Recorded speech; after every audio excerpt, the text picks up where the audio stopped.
Howdy, y'all. It's Cody from the Keepers of Nerdom. How you doing? I wanted to ask a bit of a question and go through a thought process here this morning.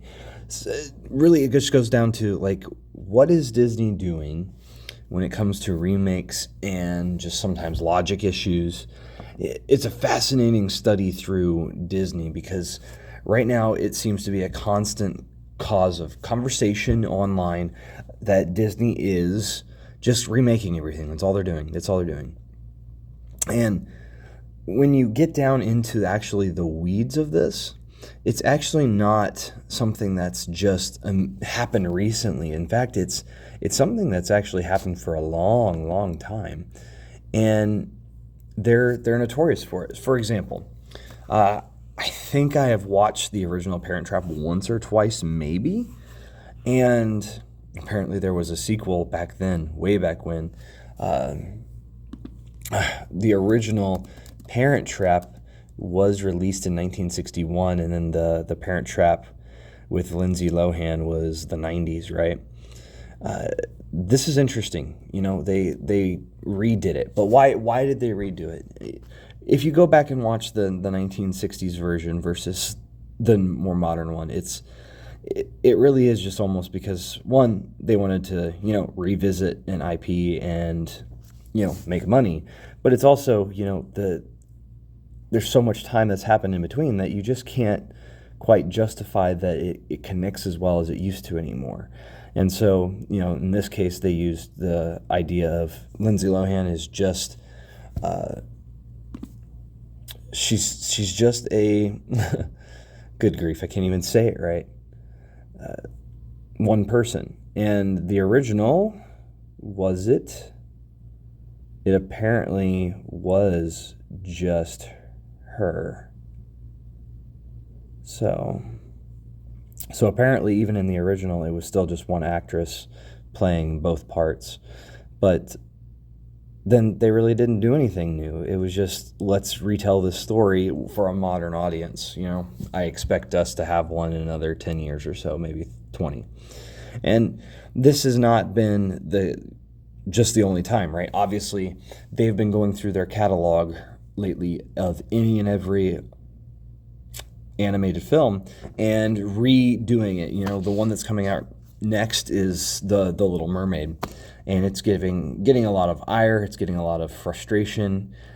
For smaller kids, that's the interesting thing. Why is Disney doing this? Well, they know it's an easy way to make money. It's an easy way to actually just get people interested and in because, parents will go see it with their kids because their kids are excited that there was a cartoon and now there's a live action and they get to see somebody as a mermaid, and it's cool. It's an easy way to make some money. And unfortunately, what often happens with these remakes is that there's a lot of life lost. The Parent Trap, actually, I really enjoy the 90s version because Dennis Quaid I really enjoy, and Lindsay Lohan does a fine job actually in the film, and their mom, I can't remember the actress's name. It's just fun. There was still heart there, even though they're revisiting the same IP. But often with these animated things that they're turning into live action, they're trying to just tell the story again. It's still set typically in their setting. It's not actually anything different or really new, but often what they do is just take out some pieces that maybe don't hold up because of modern time frames and modern audiences. And so they actually just get rid of pieces rather than actually adding things, although at times there are some additions to it, and I'll talk about one of those that was fascinating to me when I learned where it came from.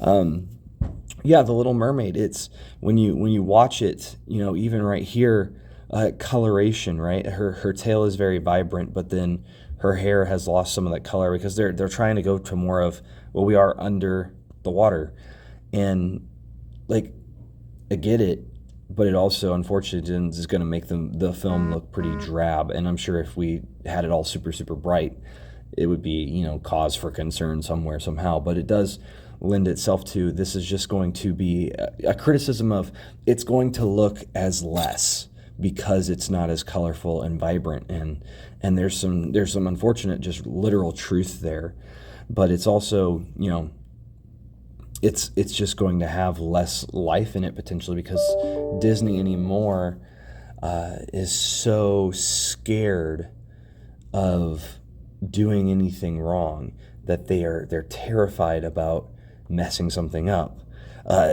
This is what's funny, because this movie released onto Disney Plus, Lady and the Tramp, and it was a train wreck.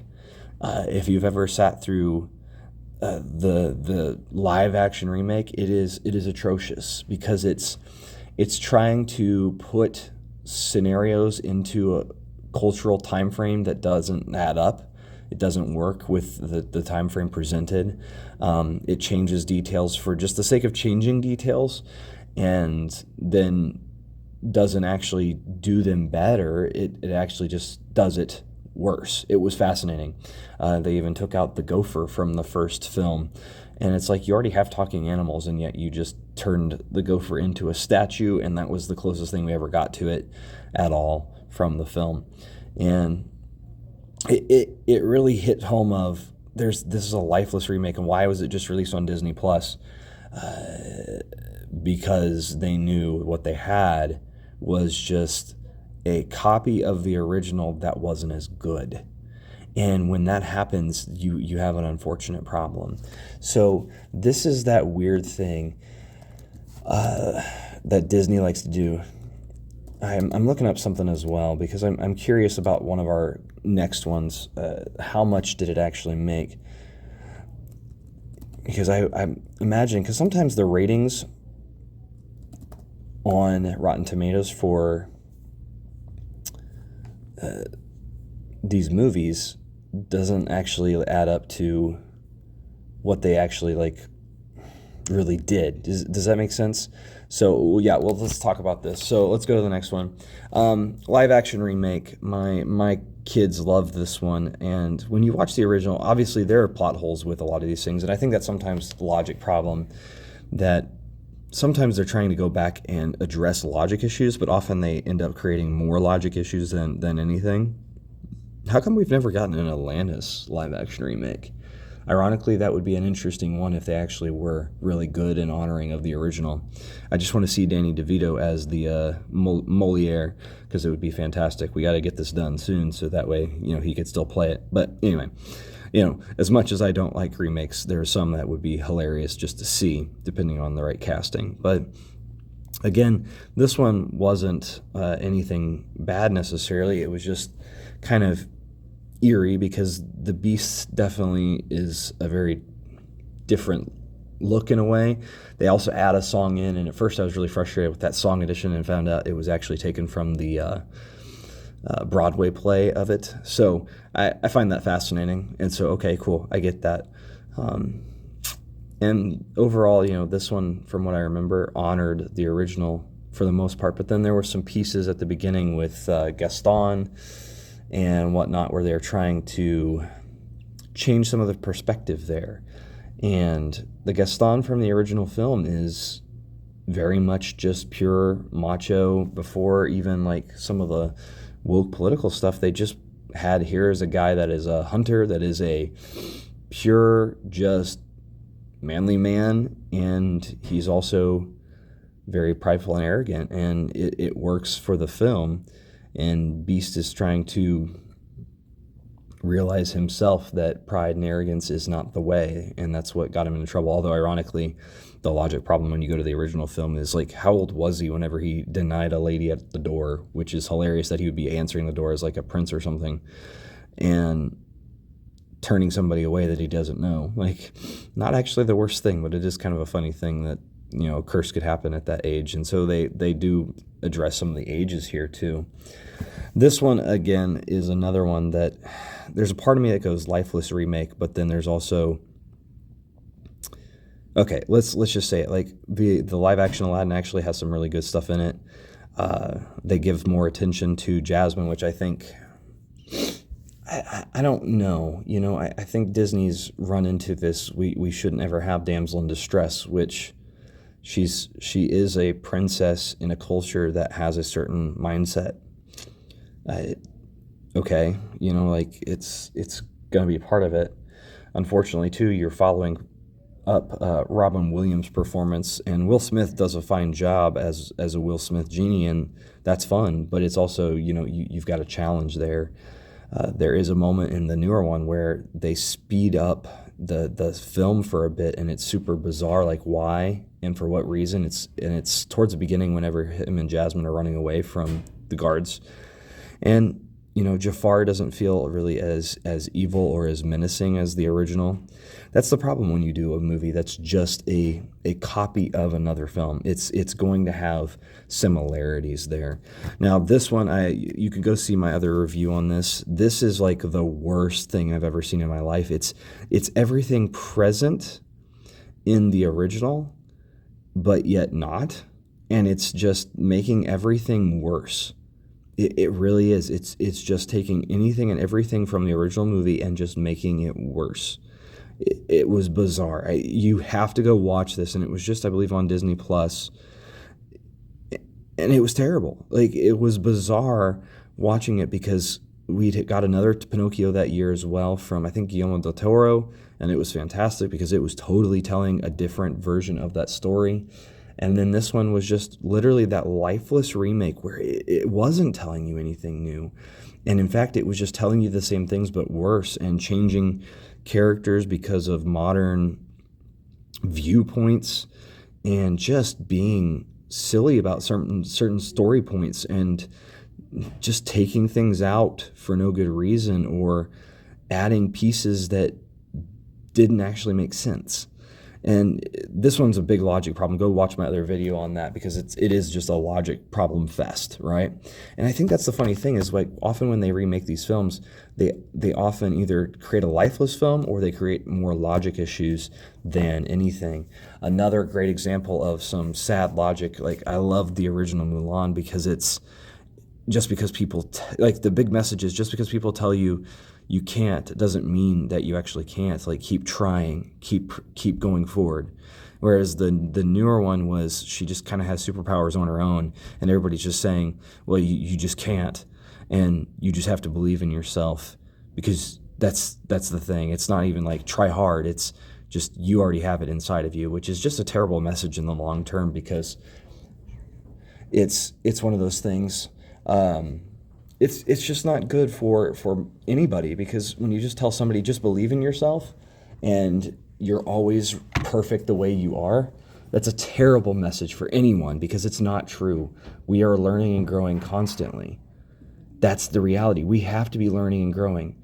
The moment that I stop learning and growing, I am losing sight of that I need to continue to be shaped. Actually, one of my favorite moments in the Old Testament scriptures is that, like, God sends Jeremiah down to the potter's house and talks about how he's molding and shaping, like, Israel and people. And it's fascinating because it talks, that points to this idea that we are always under construction. We are always being improved upon towards something bigger and better. And unfortunately, the new Mulan took this whole thing and added a whole character that didn't need it, because they didn't want to have the main bad guy as a guy, and then put this whole extra lady in that doesn't need to be there. And just, it's silly, it's bizarre, it's dumb. So this one really is a bad remake. I'm not going to hit on this one too much, other than, like, King Louis was about the only good part of this. And the Jungle Book original, it's just a good story. Whereas the next one, it was just, let's do the same beats, but live action with really just CGI creatures. That's the problem here too. When they say live action remakes, it's not a live action remake. It's often, here's a live character inside of a CGI world. And so yes, you could argue, oh, it's live action. Well, yeah, but it's also just a lot of CGI. So is this actually live action? I don't know. That's still animated. So Alice in Wonderland, this one actually I will give quite a bit of praise to, because it still hits the same beats of the original concept, but it's a little bit more mature in its concept here, which is good. Like, not like in a bad mature, but just like the mature of, like, it's a bigger story that's not just intended for just young kids. and they actually focus more on the Mad Hatter because they wanted Johnny Depp to really be a focus there, and it actually has more spirit to it than just the original, and so it's actually a remake that isn't just trying to be the exact same thing, but it still hits the same beats. And I appreciate that it tries some new things, and it actually had some people behind it that gave it some life. Now, just an example here that is fascinating to me. We have the animated 101 Dalmatians, great classic, right? Then we have the Glenn Close 101 Dalmatians. And actually, as a kid, I really enjoyed this. When you go back and watch it now, obviously it's cheesy because it's made for kids, but it apparently was a budget of $67 million, and it made $320 million at the box office. Not too shabby. But it is a remake. But honestly, I just remember as a kid just thinking, this is just a fun adaptation that they're taking the cartoon, and now the dogs don't talk at all, so it's all assumed on that part. Like, that's a big change because it changes how they interact with the audience and with the people, because obviously the dogs never talk to the people in the original film, but very interesting. And then we've gotten a remake of sorts in Cruella, where now the villain is a hero, maybe. And, this isn't a remake in the sense of direct, like, same story beats, because this is almost like before this other stuff happens, but it's bizarre. It's different. It's just so weird. Now, this one we just need to hit really quickly because it's silly, right? The original Lion King, obviously it's a copy of other stories, and okay, I get it, but it's a fascinating thing because you're just telling it through the lens of animals. But then they go the live action remake, and it's all CGI animals, so it's not really a live action anything. And then they change all the voices, but except for Mufasa is still James Earl Jones. Kind of silly. So Dumbo, if you haven't watched the live action Dumbo, you need to go watch that. The original one is crazy and nutty and bizarre, but also fascinatingly fun. And the remake is just, let's have a few of these things, and then just terrible. Again, just a few other things that I haven't even actually watched the remake. Cinderella, Christopher Robin, Pete's Dragon. And what's funny is, like, Pete's Dragon, is it actually even a remake? I don't know, because the original wasn't even a cartoon. It was a live action with cartoon drawings in it.